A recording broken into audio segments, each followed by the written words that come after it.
Welcome back to our channel. இன்னைக்கு நம்ம உங்க உடலில் அதிகமாக உப்பு இருக்கிறது என்பதற்கான அறிகுறிகள் என்னென்னு தெரியுமா டாபிக் தான் பார்க்க போறோம். வாங்க வீடியோக்குள்ள போலாம். சரியான உடல் செயல்பாட்டிற்கு ஒரு குறிப்பிட்ட அளவு உப்பு அவசியம் என்றாலும் நம்மில் பெரும்பாலானவர்கள் நமக்கு உண்மையிலேயே தேவையான அளவை விட அதிக சோடியத்தை உட்கொள்கிறோம்.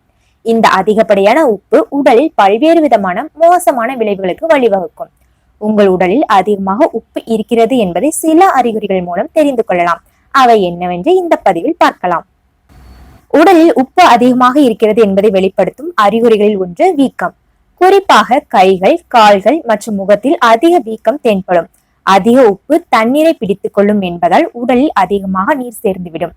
அதிகமான சோடியத்தை வெளியேற்ற உங்கள் சிறுநீரகங்கள் அதிக வேலை செய்வதால் நீங்கள் வழக்கத்திற்கு மாறாக அடிக்கடி சிறுநீர் கழிக்கும் பிரச்சனையும் சந்திக்கலாம்.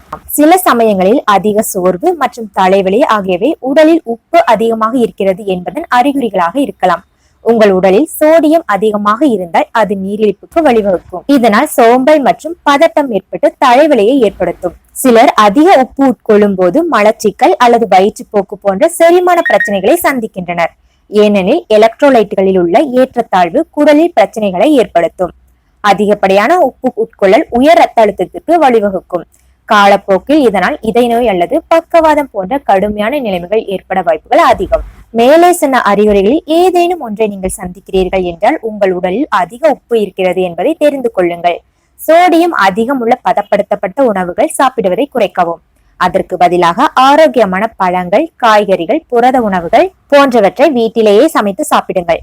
முடிந்தவரை ஹோட்டல் உணவுகளை தவிர்க்கவும். அதே நேரம் வீட்டில் சமைக்கும் போது அதில் எவ்வளவு உப்பு சேர்க்கிறீர்கள் என்பதையும் கவனிக்கவும். உப்பு குறைவாக சாப்பிட்டாலே பல்வேறு விதமான நோய்கள் ஏற்படும் அபாயத்திலிருந்து விடுபடலாம். குறிப்பாக 40 வயதை கடந்தவர்கள் உணவில் உப்பின் அளவை குறைத்துக் கொள்வது நல்லது. என்ன ஃப்ரெண்ட்ஸ், இந்த டாபிக் உங்களுக்கு ரொம்பவே யூஸ்ஃபுல்லா இருக்கும்னு நினைக்கிறேன். இன்னொரு வீடியோட நாளைக்கு பார்க்கலாம். உங்களிடமிருந்து விடைபெறுவது உங்கள் ஹாசினி. Tata, bye bye.